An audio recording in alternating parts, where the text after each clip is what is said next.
Okay, the next step to finish our Cajun Trinity is bell pepper. We have sort of a medium-sized bell pepper, medium to large. We can use all of it, that's fine. I like to cut it down this direction. Some people like to do this way, but I'm going to go ahead and cut it down this direction. Again, we're going to have two flat halves, easy to cut up, and we want to take out the middle part that has all the seeds and the ribs in there. They don't have any flavor, and so we'll just want to do this. Same thing with the other half. Just empty out those seeds.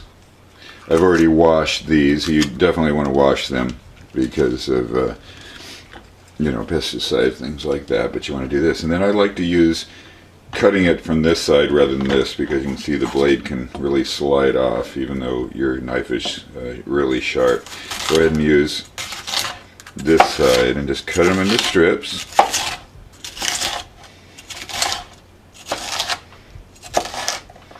And then just turn them the other way. Really easy to do. And just cut them in to little pieces. And again, you want to get them about the same size, not really critical, the same size as your onion.